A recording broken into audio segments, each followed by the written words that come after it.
Afternoon sunlight glinted off the tarmac on the 10th of November, year 1943, illuminating Germany's primary Luftwaffe testing facility in a pale, metallic sheen. The air smelled of fuel, cold steel, and the faint bite of winter creeping across the concrete. Verer Lurch, age 43, veteran test pilot and engineer, walked deliberately toward the captured P-47 Thunderbolt that rested near the center of the airfield. The Americans had flown it hard before losing it, and now the machine wore a fresh coat of Luftwaffe camouflage with the code to 9+FK painted along its fuselage. To most German pilots, the aircraft resembled a grotesque anomaly. It was massive, round-bodied, thick-winged, and so bulky that many had joked it looked more like a flying milk bottle than a fighter. The mechanics whispered about it as he passed. They called it the Beetle. They called it the steel barrel. Some even called it the Yankee Anvil. Before we jump back in, and tell us where you're tuning in from, and if this story touches you, make sure you're subscribed, because tomorrow I've saved something extra special for you. All were names steeped in equal parts curiosity and ridicule. Lurch had read the briefing documents thoroughly. According to German intelligence analysts, American engineers favored brute force over careful precision, and the P-47 seemed the ultimate example of their philosophy. It was heavy, overpowered, and inelegant. A machine built with the subtlety of a sledgehammer. Yet as Lurch approached it, he felt something unexpected. The sunlight hit the steel panels just right, revealing how smoothly they curved and how meticulously they interlocked. The rivets formed patterns of surprising regularity. The seams were tighter than he anticipated, and the airframe carried a quiet confidence that did not match the mockery it received. Lurch slowed his steps. Something about the Thunderbolt's presence unsettled him. It was not beautiful in the traditional sense, but it had a kind of commanding weight, a sense of purpose. Could this aircraft truly be as crude as the High Command insisted, or was there a strange genius hidden beneath its ungainly shape? His job, assigned directly by the Luftwaffe Testing Bureau, was to find that answer.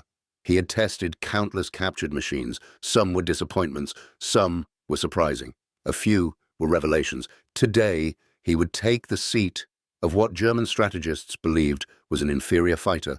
Today, he would measure it against the precision-built Messerschmitts and Focke-Wulfs he knew intimately. Today, he would decide whether the P-47 deserved fear or mockery. Lurch stopped at the wing root and placed a gloved hand on the metal. It felt cold, solid, and far denser than expected. He tapped it with his knuckles. The resulting thud sounded more like the hull of a ship than the skin of a fighter aircraft. He frowned. That level of thickness was not typical. It was excessive by German standards, but perhaps that was the point. A ground crewman approached with the placard summarizing the P-47's specifications.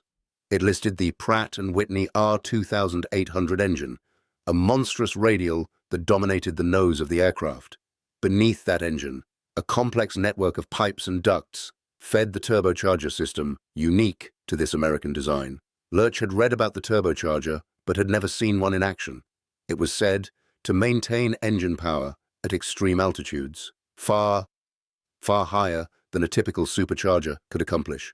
German engineers had attempted similar systems, but found them too complex, too heavy, and too delicate. Yet, the Americans had somehow made this huge device not only functional, but reliable. Lurch eyed the thick tail assembly where the turbo components were housed. Strange machine, he thought. Overbuilt, overpowered, over-engineered in ways that were both wasteful and yet undeniably daring. The crewman cleared his throat and asked if the pilot wished to inspect the cockpit. Lurch nodded and climbed the ladder, pausing at the canopy rail. The cockpit was wider than any German fighter he had flown. Everything seemed spaced out, easy to distinguish. The instruments were larger, more boldly marked, as though the aircraft had been designed for rough hands and stressful environments. He noticed something that truly startled him. The seat armor was not a thin metal slab, but a thick steel plate shaped to cradle the pilot. The canopy offered wide visibility, especially to the sides. He sat down, feeling the weight of the seat beneath him. It was sturdy, comforting even. The control stick felt oddly smooth. The throttle quadrant had a satisfying resistance. The more he examined, the more he had to admit a truth he did not want to consider.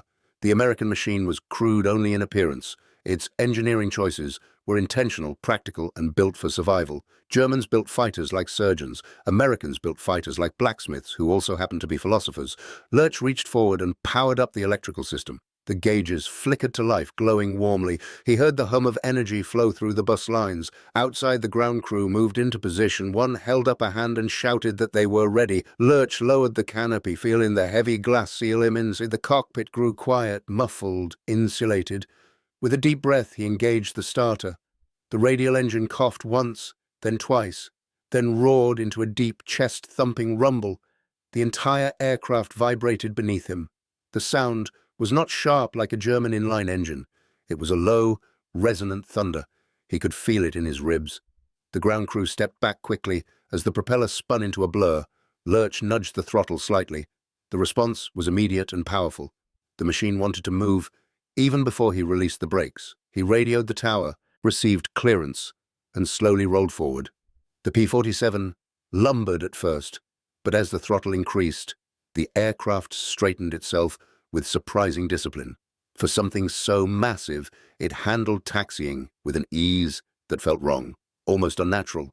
At the runway threshold, he paused, set his flaps, checked his instruments, and recited the unfamiliar American checklist from memory. Then, with steady determination, he pushed the throttle forward. The engine's roar deepened until the ground trembled. The aircraft surged ahead. It gathered speed faster than its bulk suggested possible. The stick grew lighter, the wings bit the air, and then, with a final shudder, the Thunderbolt lifted off. Lurch pulled the gear lever. The wheels retracted with a smoothness that surprised him again. He banked gently to the west and climbed. The climb rate was not spectacular, but it was steady, strong, and relentless. As the altitude increased, he expected the engine to strain. Instead, the turbocharger system engaged with a soft whine, feeding compressed air into the cylinders. The power remained constant. At 15,000 feet, the aircraft felt as alive as it had on the runway. At 20,000 feet, it still showed no sign of fatigue. At 25,000 feet, Lurch began to grasp what made this aircraft unique. German fighters reached their limits here. They could fly above this altitude, but not fight well. They lost engine power. Their wings lost authority. Their pilots gasped for breath.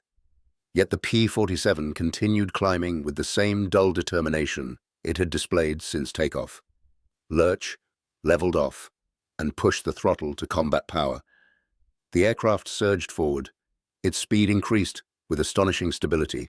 He made a shallow dive and felt the machine accelerate smoothly, without the usual tremors or warnings of overstress. The Thunderbolt seemed built to withstand punishment, built to dive like a stone and rise like a hammer thrown by a giant. When Lurch returned to base, almost 1 hour later, he taxied in silence. The ground crew approached cautiously. He shut down the engine, opened the canopy, and stepped onto the wing. But he did not speak. Only when the testing officer asked for his assessment did Lurch finally respond. His voice was calm, steady, and stripped of all pride. He said that the American P-47 was not crude. He said it was not inferior. He said it was a weapon designed for a different kind of war, a war of endurance and altitude. And then he gave the report the Luftwaffe never expected. He stated that above 25,000 feet, the Thunderbolt could not be reliably intercepted. It was simply too powerful, too stable, and too stubborn to stop. Lurch began his walk around with a meticulousness that bordered on ritual, for in his 40-plus years of life, he had learned that an aircraft revealed its secrets not in the sky, but on the ground, in the quiet details that careless observers overlooked. The radial engine of the Thunderbolt dominated the nose like a forged iron monument, an enormous, circular mass of cylinders, pipes, and baffling that exuded mechanical intimidation. It was so large that from the right angle the fuselage seemed almost swallowed behind it. Yet, despite its bulk, the engine cowling showed none of the roughness he expected from American manufacturing. Every seam was clean, each panel aligned with an accuracy that challenged German assumptions of Allied mass production. Lurch ran his fingers along the metal and found no warping, no careless rivet trails, no lazy shortcuts. Instead, he found symmetry, strength, and a quiet elegance hidden beneath a surface that most German pilots mocked as crudely swollen. The fuselage itself was broad and heavy, a barrel-like form designed to house not only the massive power plant, but also the intricate turbocharger system that fed compressed air through a maze of ducts to keep the engine strong at altitudes few German machines could comfortably reach. Every weld he inspected was a perfect bead, smooth and intentional. Even the access panels, which he opened one by one, revealed carefully arranged internals. The wires were bundled, the tubes secured, the connections coded with paint. It was engineering made for clarity under pressure. It was engineering meant for mechanics working in poor light, frigid weather, or chaotic airfields. He paused under the wing, studying the control surfaces. The hinges were thick, reinforced, and well lubricated. The skin of the wing did not flex easily under his palm. The sheer weight of the structure implied survivability far beyond what he was accustomed to. He understood, suddenly, why American pilots joked about flying home with half their aircraft missing. This monster could lose chunks of itself and still stubbornly refuse to fall. As he circled the aircraft, he caught sight of a small plate embossed with English instructions. Below it were numbers and arrows, yet even without reading the text, the meaning felt obvious. The Americans favored clarity above artistic pride. That theme continued when he examined the landing gear. The struts were thick and rugged, built for rough terrain. The tires were wider than expected, suited for muddy, improvised fields. This was not a machine designed for pristine hangars or carefully manicured runways. This was a weapon that would fly anywhere, anytime, under any circumstances. As he approached the cockpit ladder, Lurch thought about the cramped Messerschmitts he was used to. He remembered the sharp edges, the tight fits, the gauges that required perfect eyesight and endless familiarity. German fighters demanded a kind of precision discipline from their pilots. They required constant attention and rewarded skill with performance. But they were not forgiving. They were not gentle. They certainly were not comfortable. When Lurch placed his boot on the ladder and looked into the cockpit of the P-47, he felt as though he were peering into an entirely different philosophy of warfare. The pit was wide, almost generous, a space designed not merely to contain a pilot, but to support him. The seat was padded, shaped, and armored. He ran his hand along the thick steel plate behind the backrest and realized that the Americans valued pilot survival as a foundational design principle, not an afterthought. The controls were laid out with logic that shocked him. Everything vital was within easy reach. Nothing felt hidden or cramped.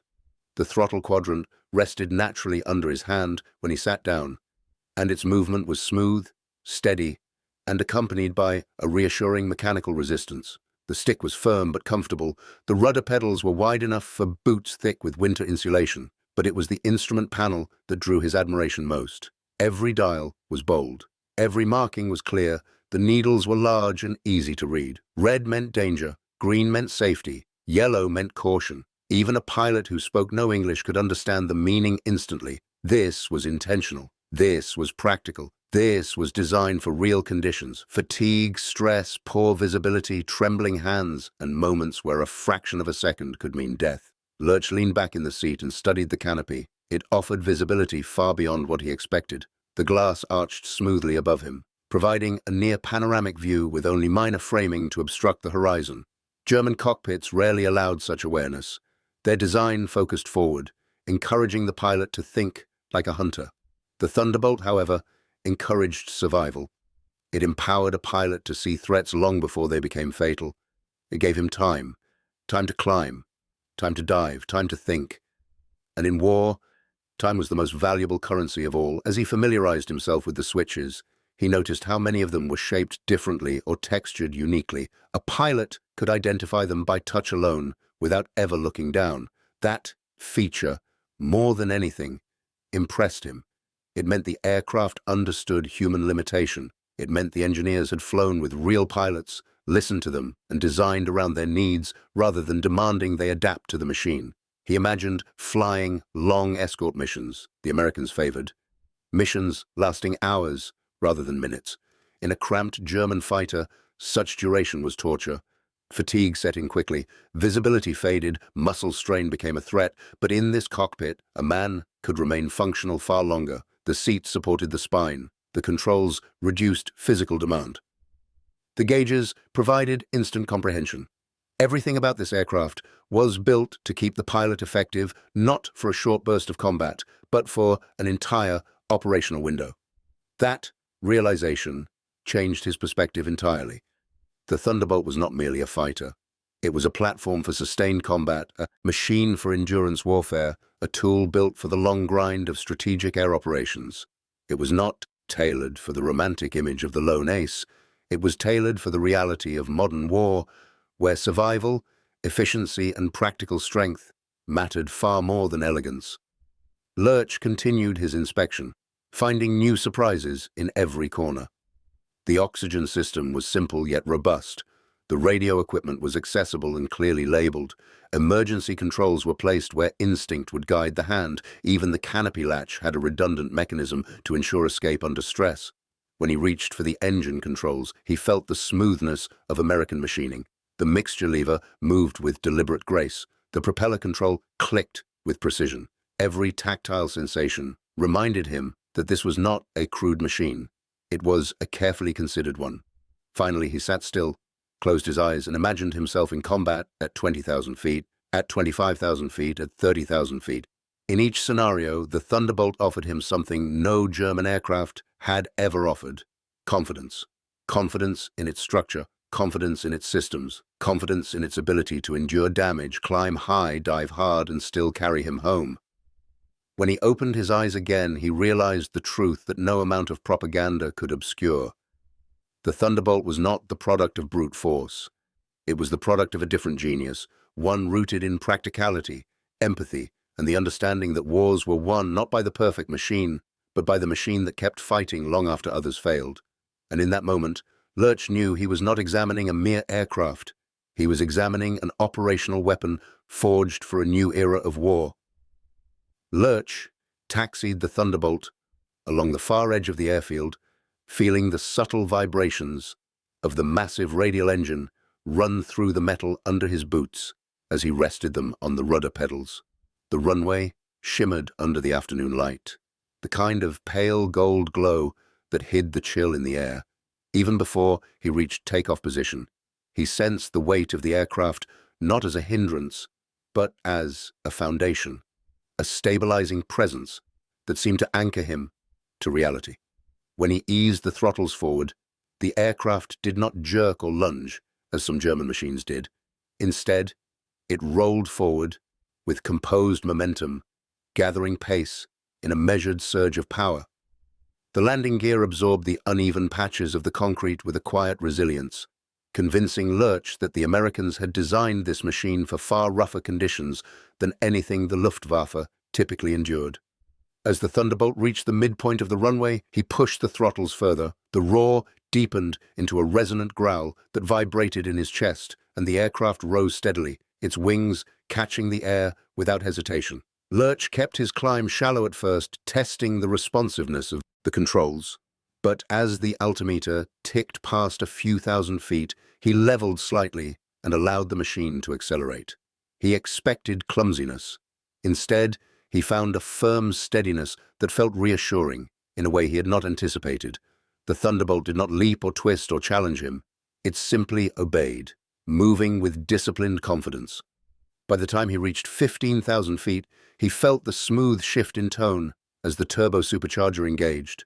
The engine note sharpened with newfound strength, delivering power that did not taper with altitude. Lurch nudged the throttle and watched the needle climb with an enthusiasm that defied the Thunderbolt's bulky appearance.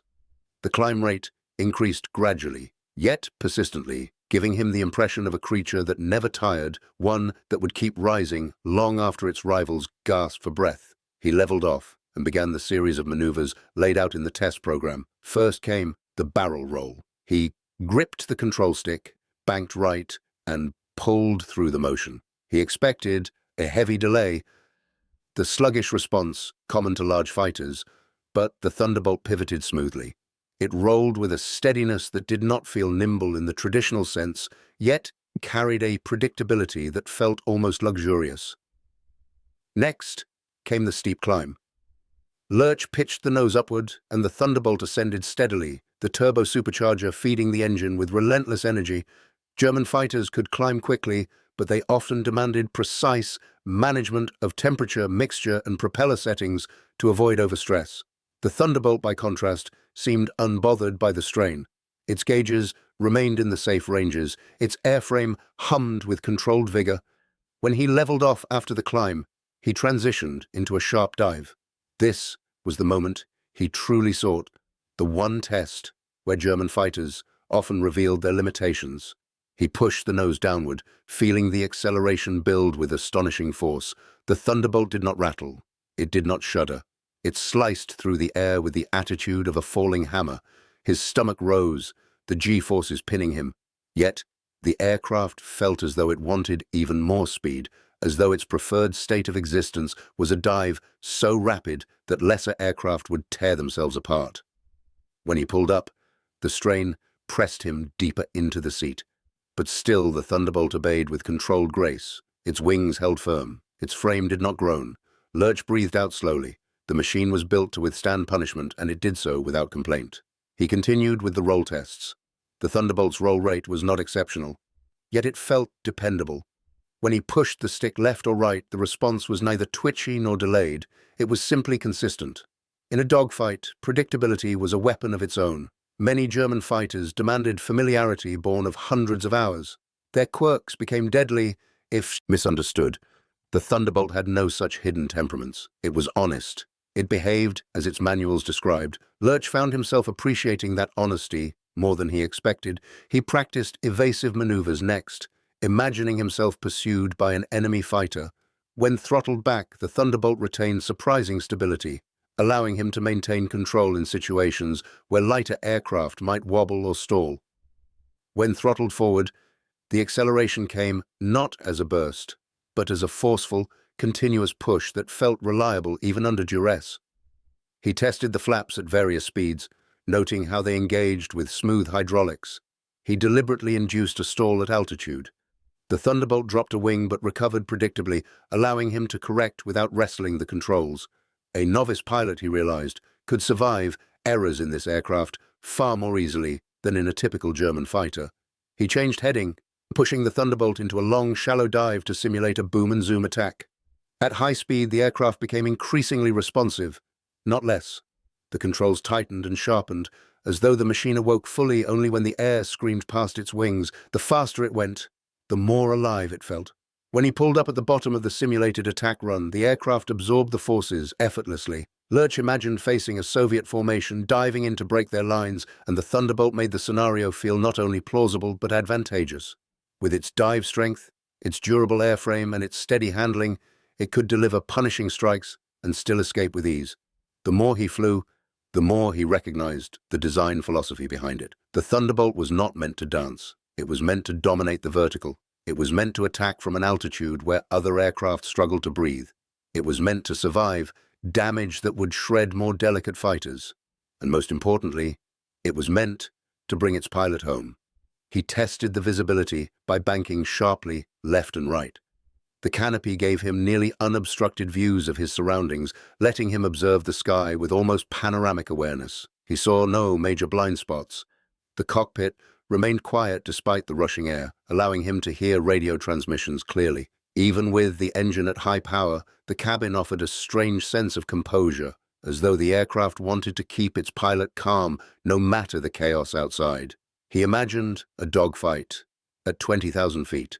A German Bf-109 climbing desperately, its engines straining, its pilot fighting for oxygen. Meanwhile, the Thunderbolt would still have full power, its turbo supercharger feeding its strength like a mechanical lung crafted for the heavens. It could choose when to fight, it could choose when to escape.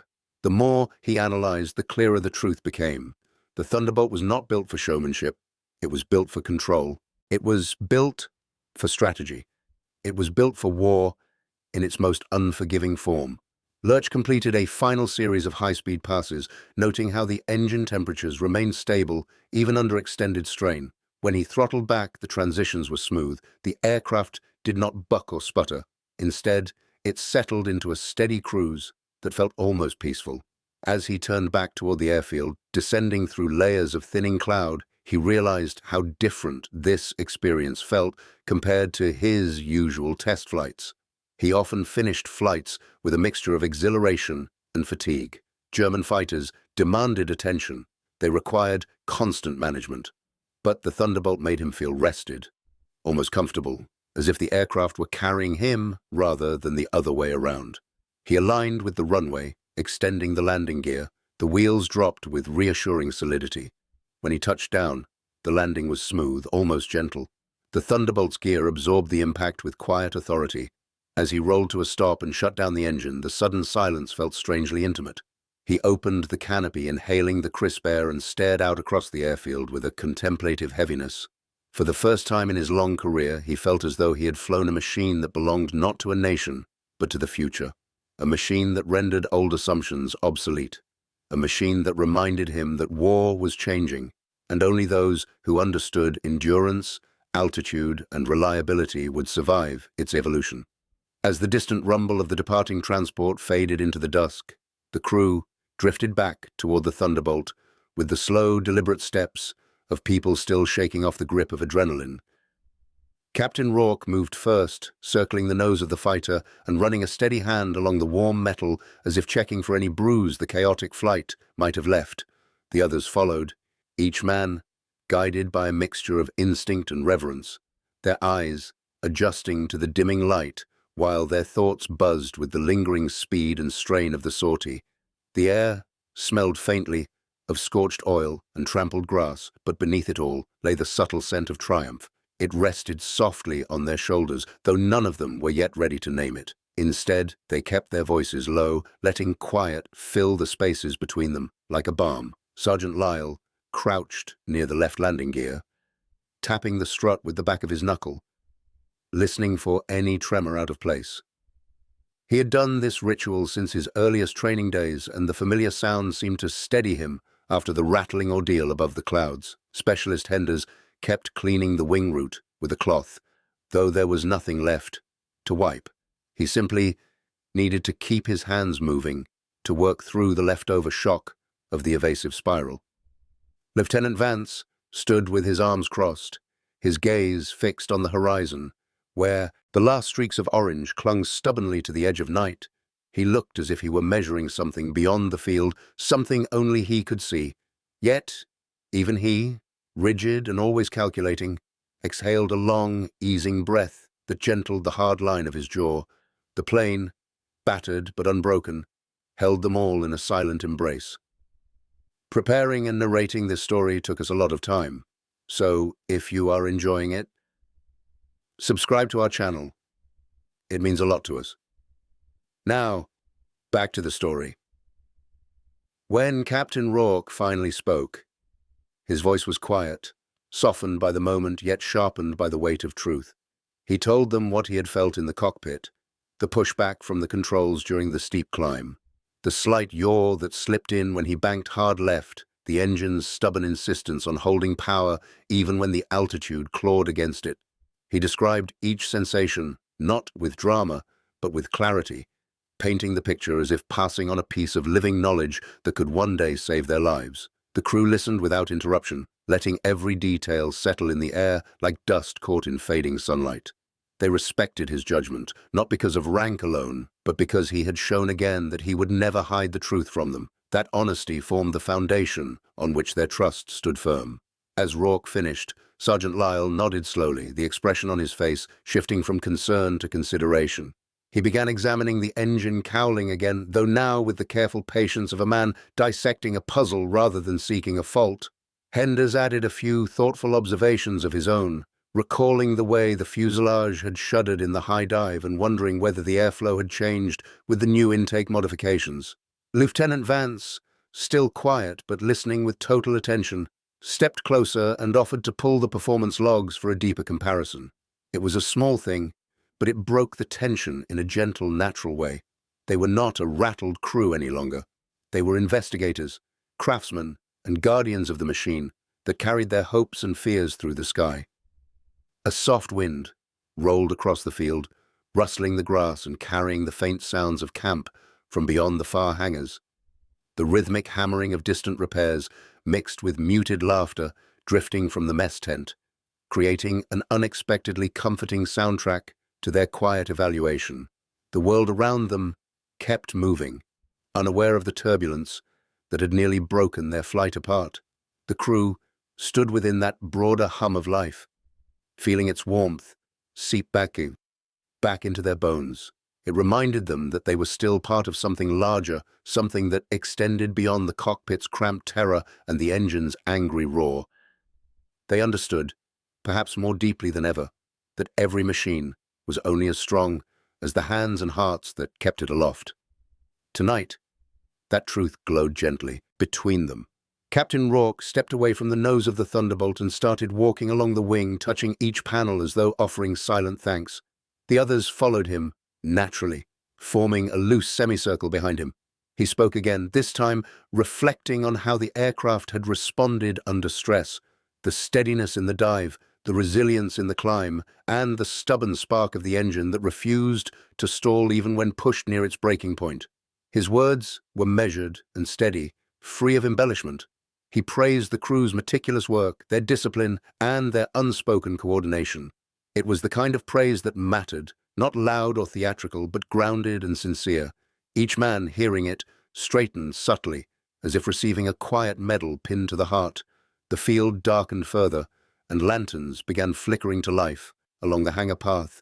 Their warm glow pushed gently against the expanding night, giving the area a calm, enclosed feeling. The crew felt it settle around them, offering a strange kind of peace after the spiraling fear that had clenched their lungs earlier. Vance finally allowed a small, rare smile to touch his mouth, the kind that appeared only when he felt something had truly been earned.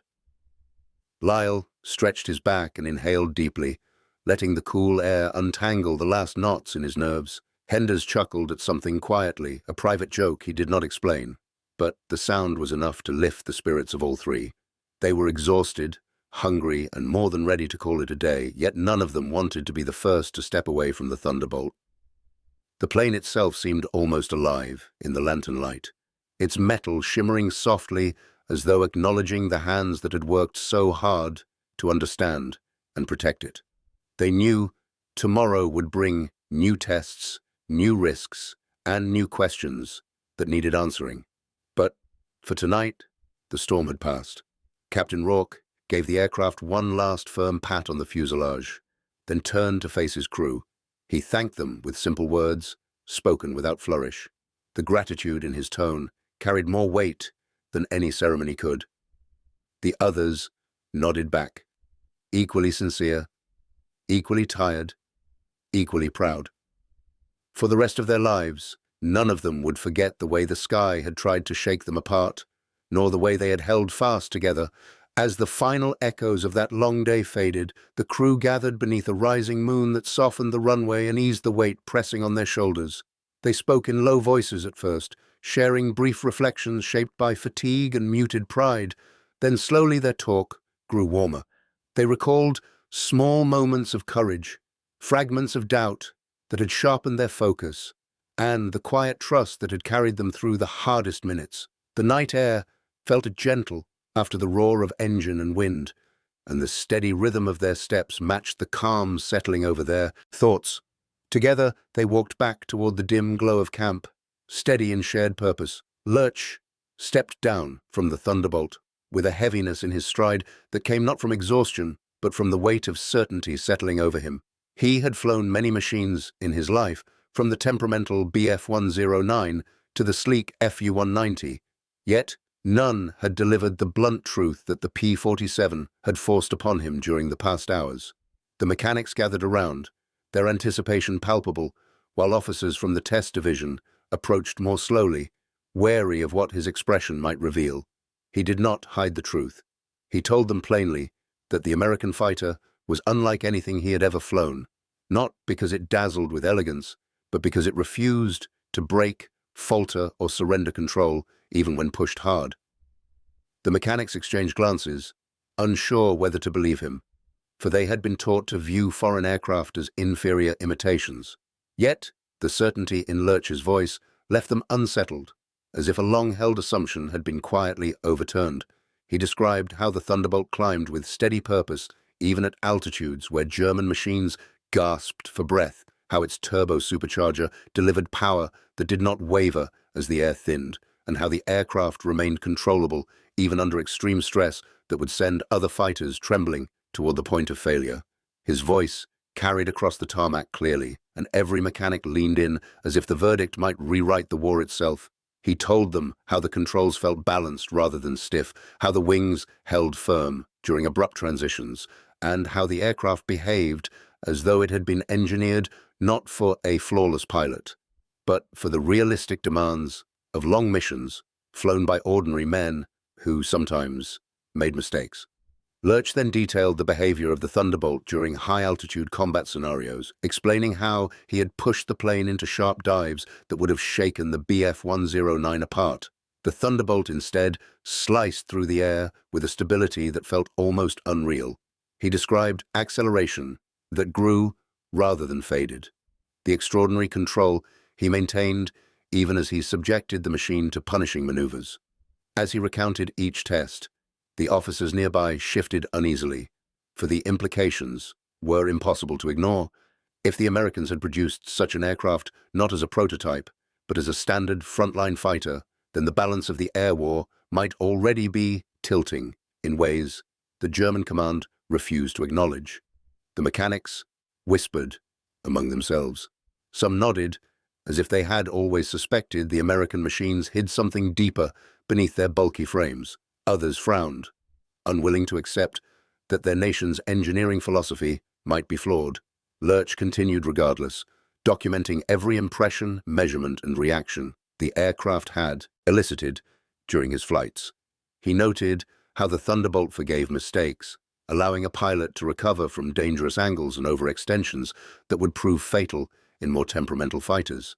He emphasized that forgiveness mattered more in real combat than flawless performance in controlled demonstrations.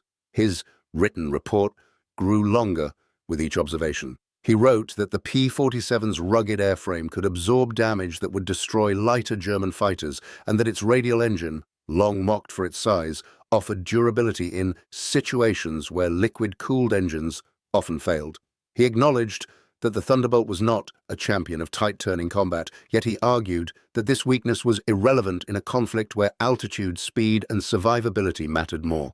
He highlighted how the American design philosophy favored endurance over elegance, and how this approach aligned with the realities of an industrial conflict decided not by singular moments of brilliance, but by the relentless pressures of continuous operations.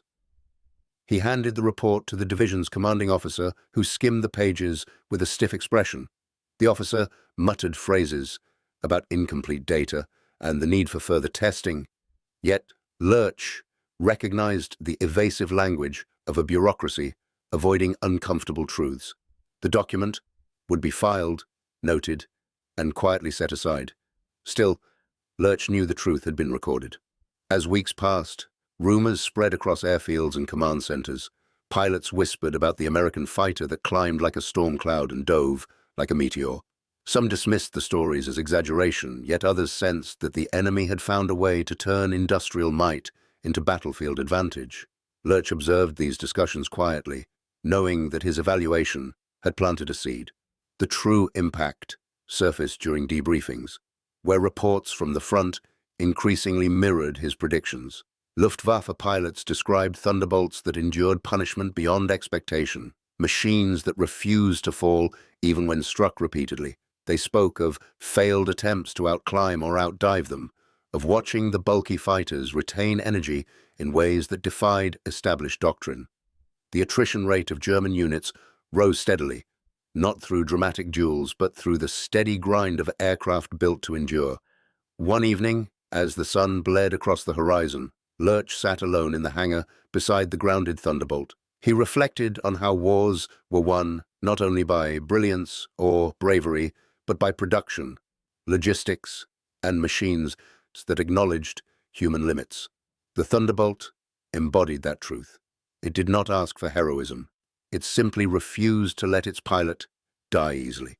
He penned a final addendum, stating that the P-47 represented the future of aerial warfare, durable, forgiving, powerful, and engineered for real conflict. Whether anyone read it mattered little now. The skies themselves were proving his point.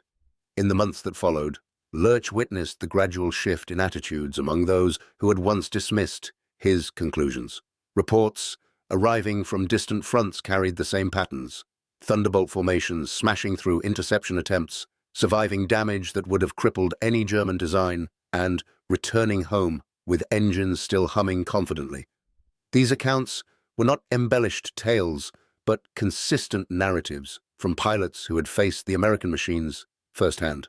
Even officers, once skeptical, began referencing the Thunderbolt in briefings, noting its role in shaping the air battles that unfolded with grinding inevitability across multiple theaters. Lurch saw the reluctant acknowledgement spreading through the ranks like a slow dawn, illuminating truths that had been present all along. The P-47 was not a miracle machine. It was simply the right aircraft for the kind of war the world had become.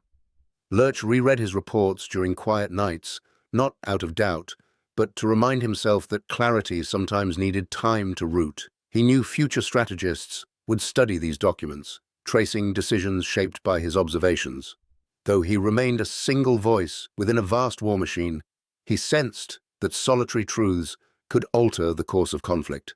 By 1944, the P-47 Thunderbolt had become a ubiquitous presence in the European theater, escorting Allied bombers over German cities with a relentless efficiency that few Luftwaffe pilots could counter. Its massive radial engine roared through the skies like a living drum, and its thick, rugged airframe shrugged off damage that would have grounded almost any other fighter. Pilots learned quickly that shooting down a single Thunderbolt was only a temporary victory, for another aircraft would appear the next day, just as indestructible and ready to resume the mission. Stories circulated among German squadrons of pilots who had engaged these Beetles, as they had come to be known, only to watch them absorb hits to wings, fuselage, and tail, yet return home unbowed each. Hans Verer Lurch, age 44 by that time, recalled his own flights in captured machines as he later reflected in his memoirs. He wrote with the calm clarity of a man who had witnessed a quiet truth hidden beneath layers of propaganda. We built perfection for individuals. They built resilience for nations. Those words carried weight, not merely as a reflection on engineering, but as a sober observation about the nature of modern air warfare.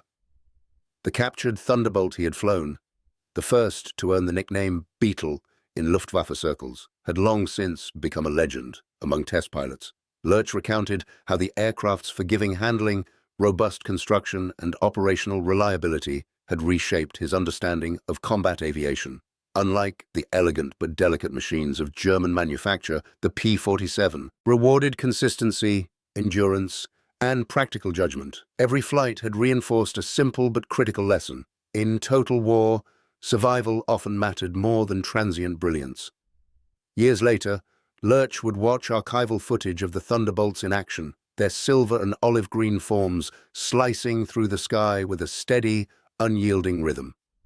Bombers were shielded by formations of these steel birds, and the Thunderbolt's presence forced German interceptors to confront a new reality. Numerical superiority and rugged reliability could overwhelm even the most skilled opponents. Lurch's reflections extended beyond mechanics and tactics. He considered how the aircraft had embodied a philosophy of design that prioritized the pilot's life and mission success above aesthetic grace or delicate precision. Its armored cockpit, robust systems, and straightforward instrumentation had allowed crews to operate for hours at extreme altitude, far above 25,000 feet, where German fighters often faltered. In those moments, the P-47 was less a machine than a partner, enduring as the human element strained and adapted. By the end of the war, its legacy was clear. It was not the most elegant fighter in the sky, nor the swiftest in dogfights, but it was relentless, dependable, and enduring. In the calculus of total war, endurance had proved more decisive than acrobatics, and reliability had outlasted individual skill. The Thunderbolt's triumph lay in survival, and survival, as Lurch understood, had become victory. Up next, you've got two more standout stories right on your screen. If this one hit the mark, you won't want to pass these up. Just click and check them out. And don't forget to subscribe and turn on the notification bell so you don't miss any upload from us.